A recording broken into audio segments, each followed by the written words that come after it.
Falana rabantsika rehetra indray izay manaraka an'izao fandaharan'izao androany. Mbola ny pasteur Mahery Razafindralambo Atrano no miditra ao atokantranonao mitondra ny fahasoavana. Ny fanahy masin'i Jesosy Kristy hatrany ny hitari-dalana antsika ka hanazava ny tenin'Andriamanitra rehetra izay hoenotsika eto androany. Efa niresahantsika tany amin'ny lesona tany aloha fa izy gouvernement mondial itsangana ato izay hotarihan'ilay ataon'ny Baiboly hoe antikristy. Izy no président mondial izay hitondra ny izao tontolo izao ty ao anatin'ny atao hoe fahoriana lehibe.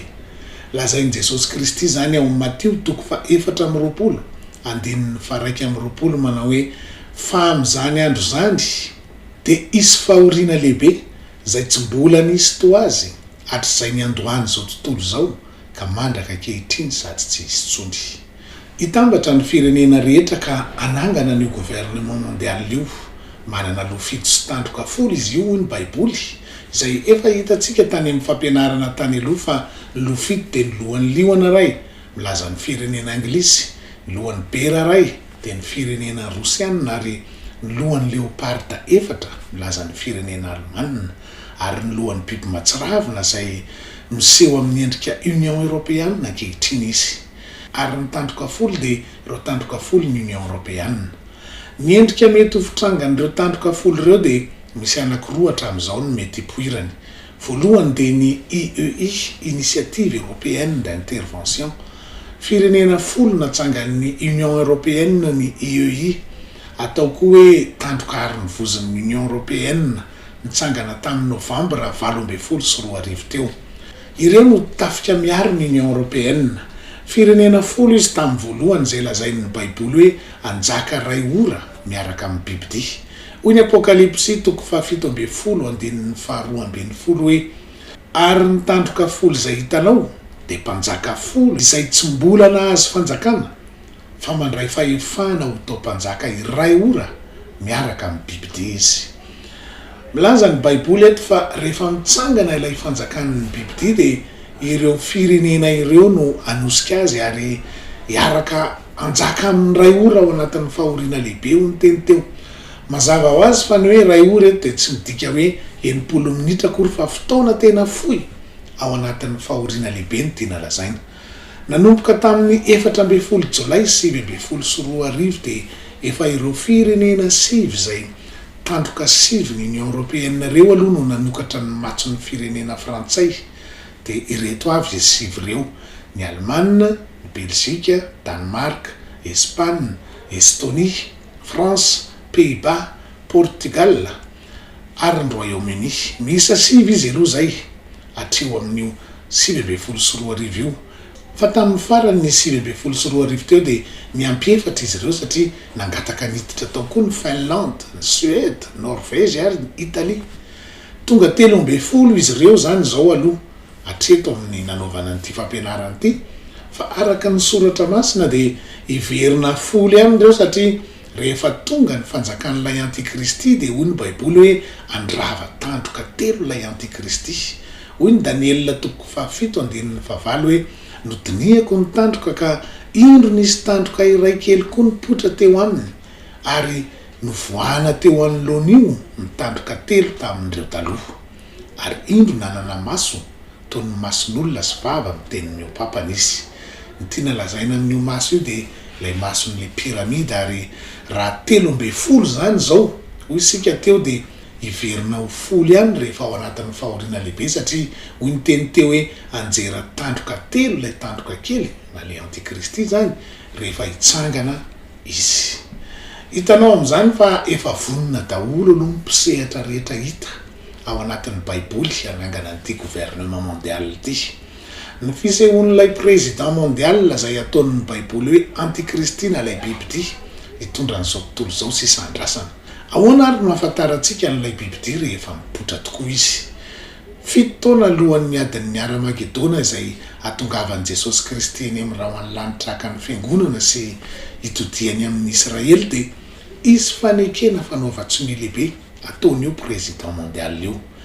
Eo amin'io fotoana fanaova-tsonia lehibe io izay averiko indray fa fanekena ifanaovan'ny Palestina sy ny Israely tsy fanekena ifanaovan'ny Israely amin'ny firenena hafa fa fanekena ifanaovany amin'ny Palestina satria efa nisy fanekena manaiky ny fizakatan'ny Israely ny tany ao Jerosalema nataony tamin'ny Egypte sy ireo Arabo manodidina toa ny Koweït, Arabia Saoudita, Émirats Arabes Unis sy Maroc.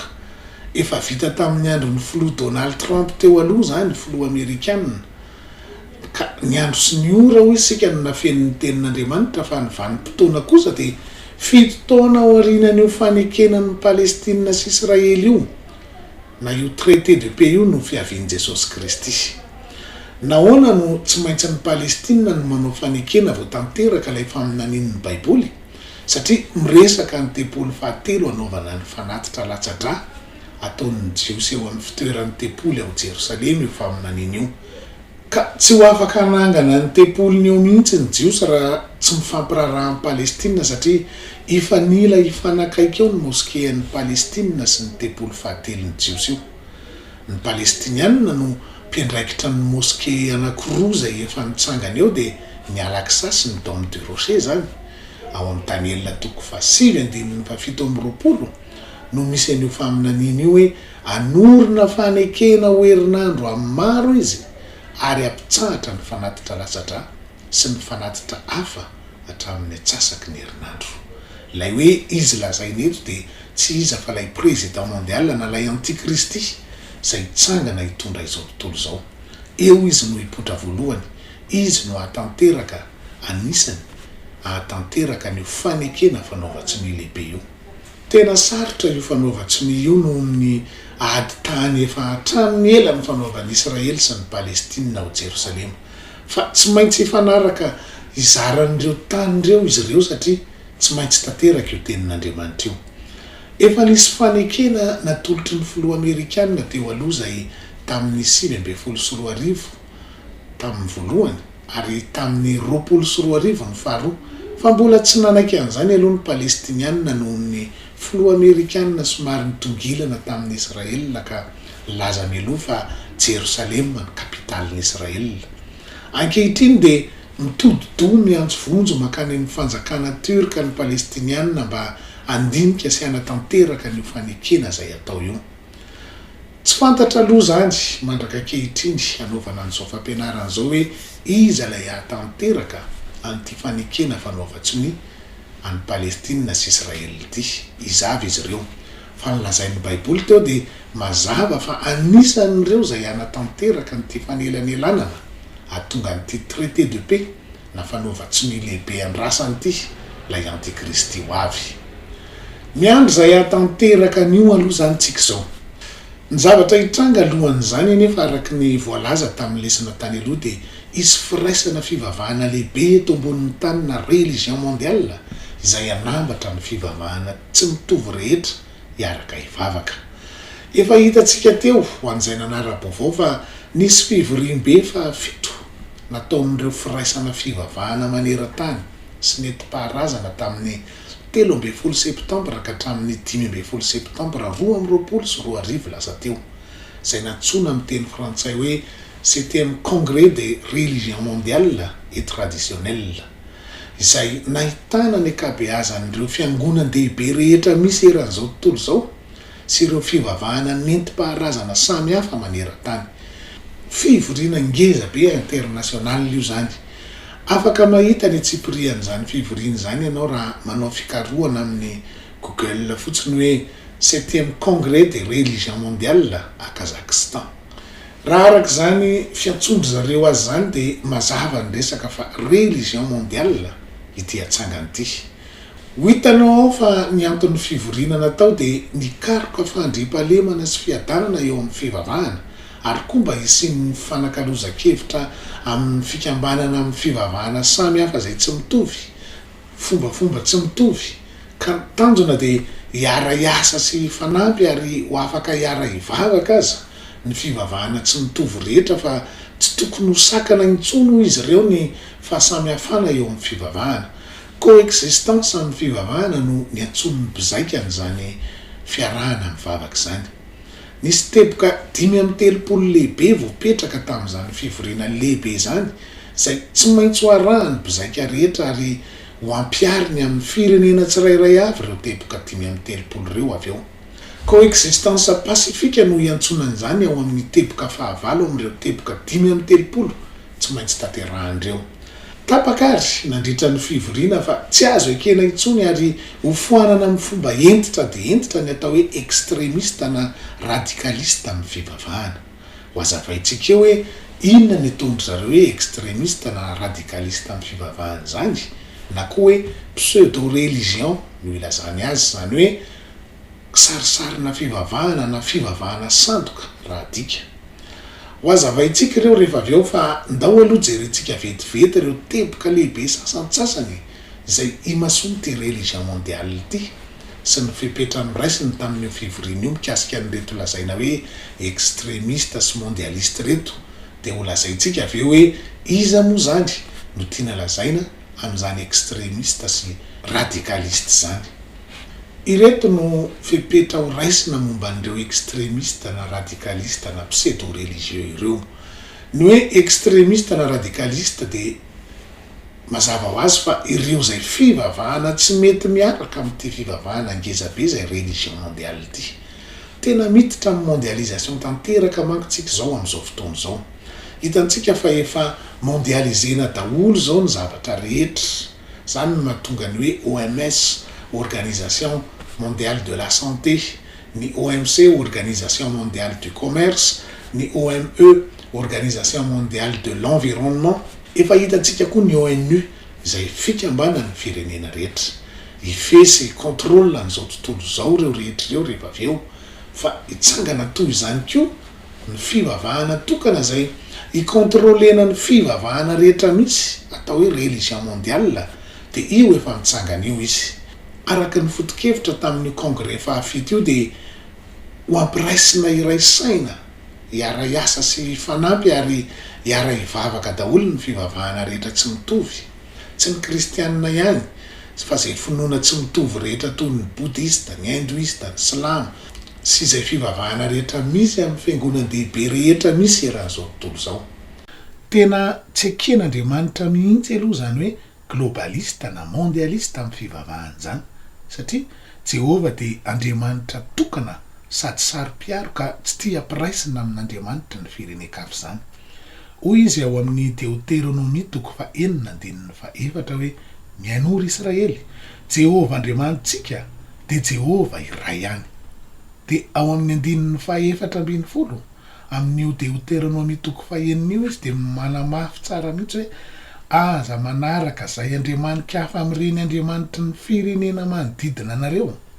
Fa andriamanitra saro-piaro eo aminao Jehova Andriamanitrao, fandrao hirehatra aminao ny fahatezeran'i Jehova Andriamanitrao ka ho fongorany tsy ho eo ambonin'ny tany ianao. Hitantsika amin'izany fa masika dia masika izany tenin'Andriamanitra zany noho ny fahasarotam-piariny. Ny sekretera jeneralin'ny Nations Unies taloha izay atao hoe Robert Mueller dia laza tamin'ny fanadihadiana nataony tao amin'ny radio End-Time tamin'ny voatsy ela kory zay fa ny tena ilain'izao tontolo zao izy mba hananganana ny tena gouvernement mondial ho ara-dalàna izay lalana tsy maintsy alehantsika dia tsy misy afa-tsy ny firaisan'ny religion rehetra.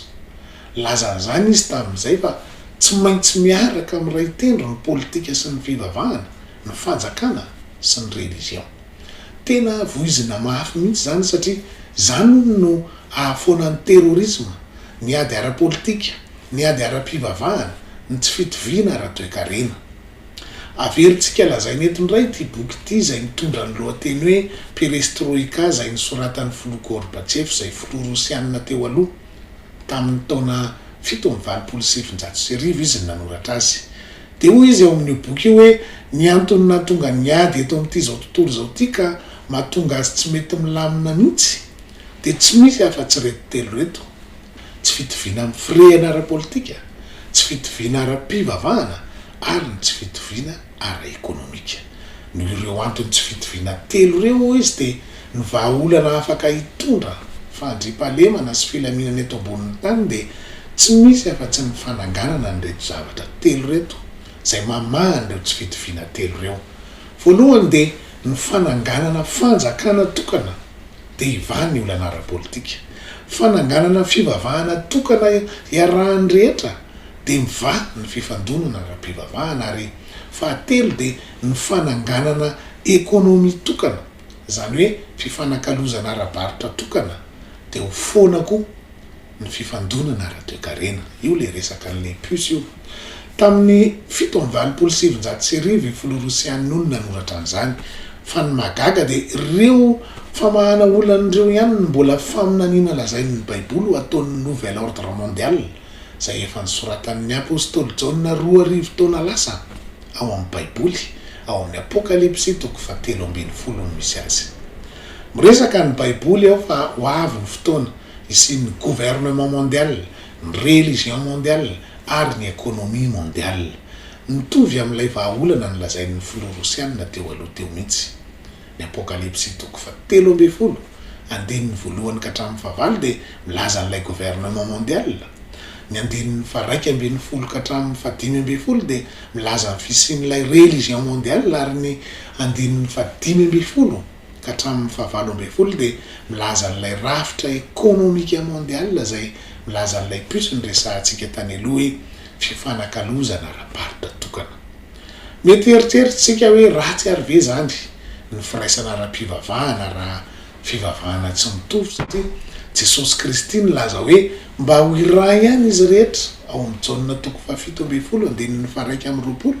Voalohany aloha de nilazain'i Jesosy Kristy teto amin'ny hoe mba ho iray ihany izy rehetra io de niresaka ny apôstôly rehetra izy aloha ao amin'ny Jauna 7:20 io ao amin'ny andinin'ny 9:20 de avy eo nilaza izy ao amin'ny andinin'ny 20 hoe nefa tsy ho an'ny reto ihany no angatahako, zany hoe tsy ho an'ny apôstôly ihany zany fa ho an'izay mino ako no ny teniny. Ny teny Jesosy Kristy lazaina de ireo zay mino ny tenin'ireo apôstôly ireo zany hoe ireo zay manaraka ny tenin'ny apôstôly na ny fotom-pampianaran'ny apôstôly na ny filazantsara torian'ny apôstôly ny tena lazaina amin'izany zany hoe mba ho tonga ho iray ihany izy rehetra fa tsy ny fivavahana rehetra akory. Mila mahazo tsara n'ilay contexte resahantsika ry havana. Ny apôstôly de tena sarotiny tamin'ny fotom-pampianarana sy ny filazantsara zay netiny. Hoy ny apôstôly Paoly ao amin'ny Galatianina 1:9 sy 7 hoe fa na izahay fa izay apôstôly ara ny dikany na anjely avany an-danitra aza no mitory filazantsara hafa aminareo afa-tsy izay efa nitoriana hitaminareo aoka ho voahozina izy. De mbola manamafy izy ao amin'ny andinin'ny 7 hoe araka ny voalazanay fa ino no lazaiko indray ankehitriny raha misy olona mitory filazantsara hafa aminareo afa-tsy izay efa niraisinareo, zany hoe le niraisinareo taminay aoka ho voahozina izy.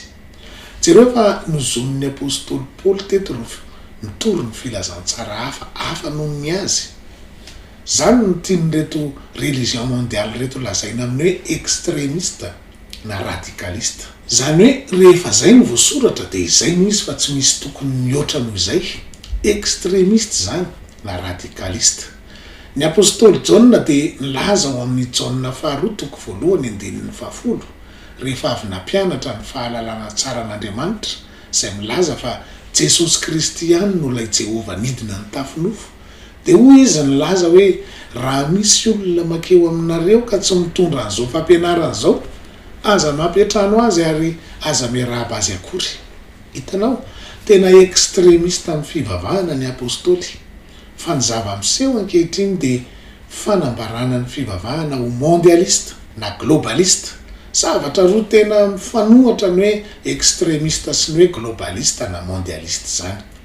Misy bibidia anankiroa niresahan'ny baiboly ao amin'ny apokalipsy 7:10 io.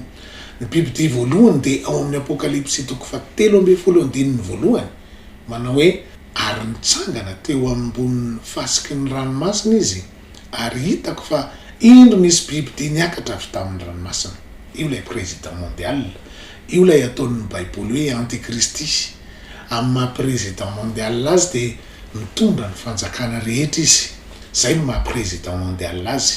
Ny bibidia faharoa kosa de ilay religion mondiale zay ao amin'ny apokalipsy 7:10 manao hoe ary hitako fa indro nisy bibidia iray koa niakatra avy tamin'ny tany ary nanatandroka roa tahaka ny an'ny zanak'ondry izy sady ny teny tahaka ny dragona.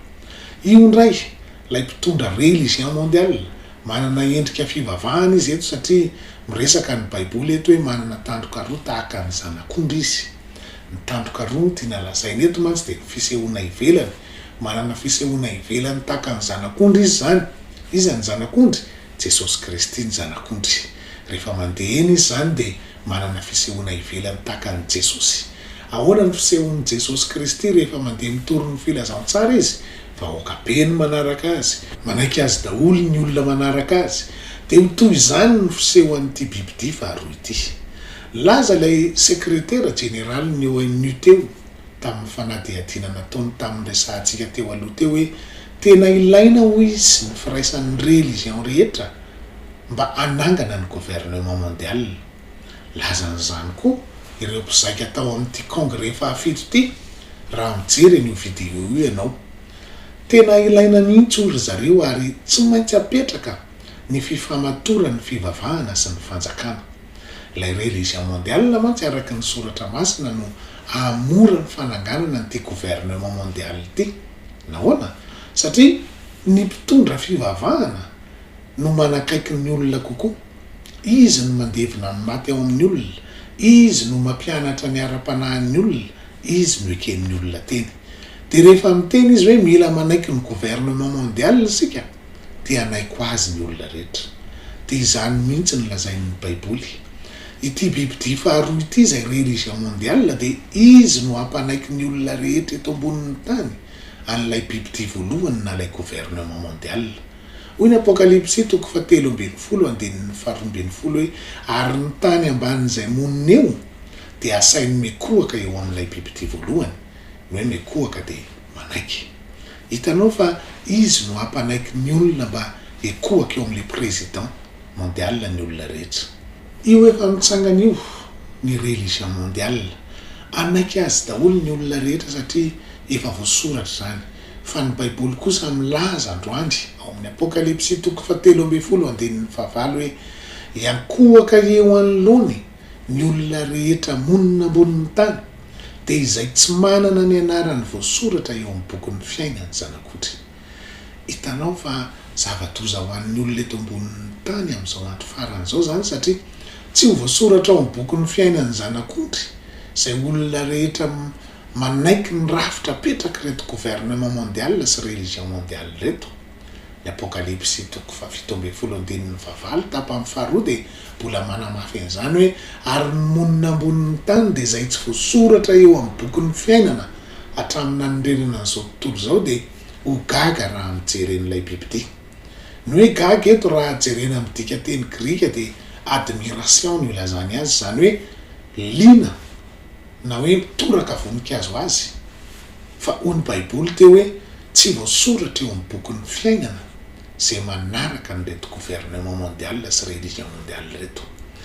Izy fitsarana matahotra azo ny fivavahana ecumenisme ngezabe io no izany ary ao amin'ny Apokalipsy 7:4 dia hoy ny teny hoe ary nahare feo anankiray avy tany an-danitra nanao hoe miala aminy ianareo ry oloko mba tsy hombona anareo ho taminy ary mba tsy hisy azo anareo ny loza manjo azy.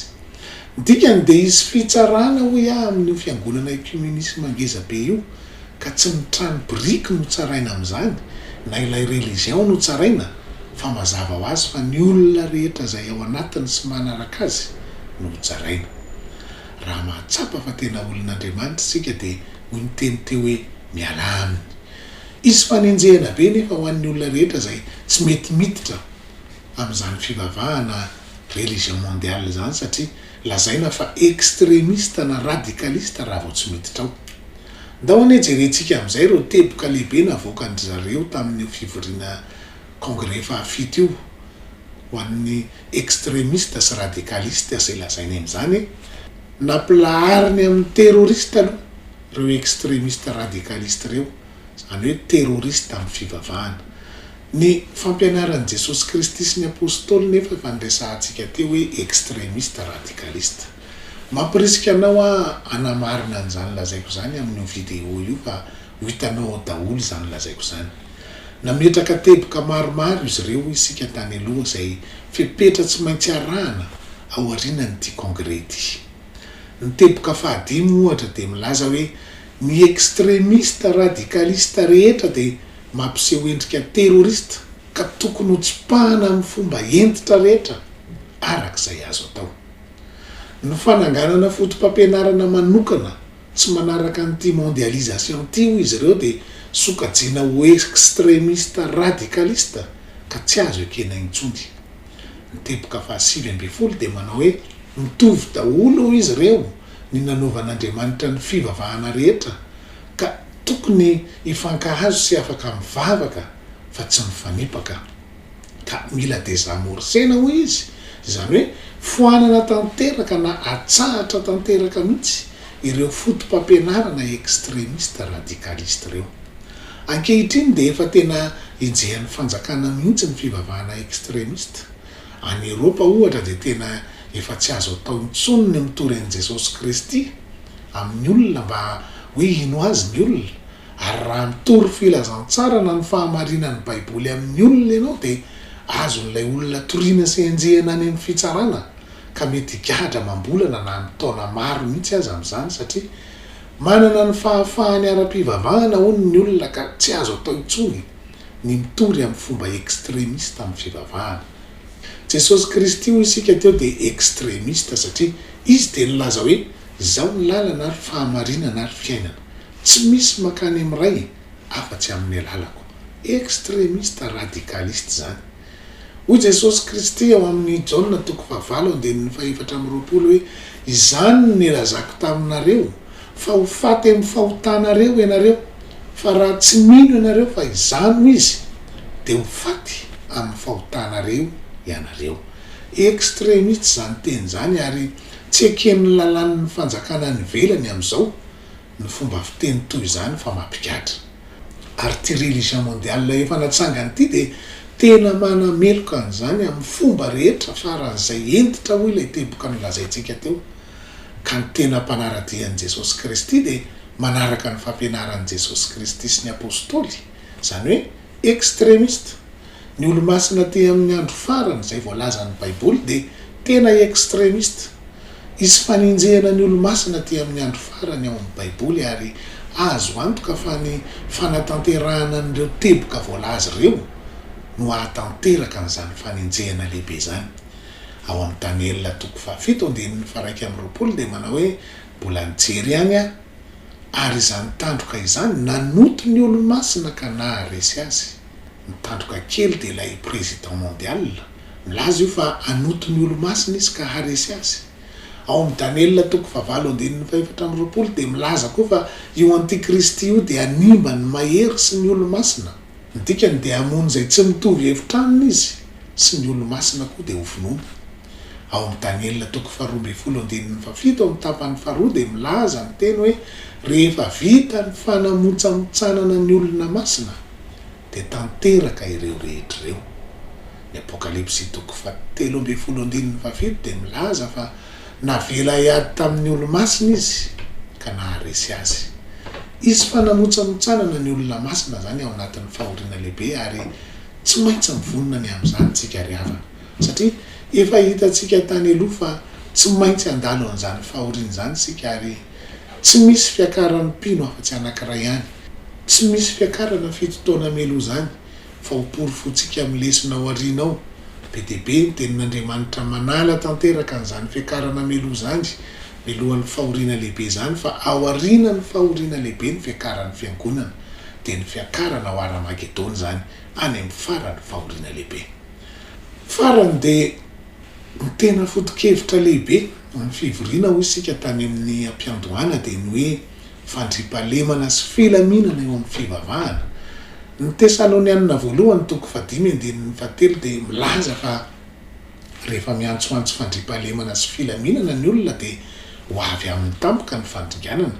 Ola hiteny hoe raha misy olona manao hoe miadana sy mandry fa izay amin'ny dika teny vahiny io de tena milaza mihitsy hoe fandriampahalemana sy filaminana, miantsoantso fandriampahalemana sy filaminana zany ny olona de anjo azy tampoka ny fandringanana toy ny fahararian'ny vehivavy raha miteraka ka tsy ho afa mandositra mihitsy izy. Makany sika io ry havana fa mila anao miomana sy miambina meloha. Eto am-pamaranana dia izahay resy lahatra fa tsy misy afa-tsy ny fandraisana ny filazantsara famonjena ihany izay efa torisitsika teto hatramin'izay no ahavitantsika mamakivaky izany zavatra rehetra ho diavina izany. Ny filazantsara ihany ry havana no tonga antsika any amin'ny fiainana mandrakizay.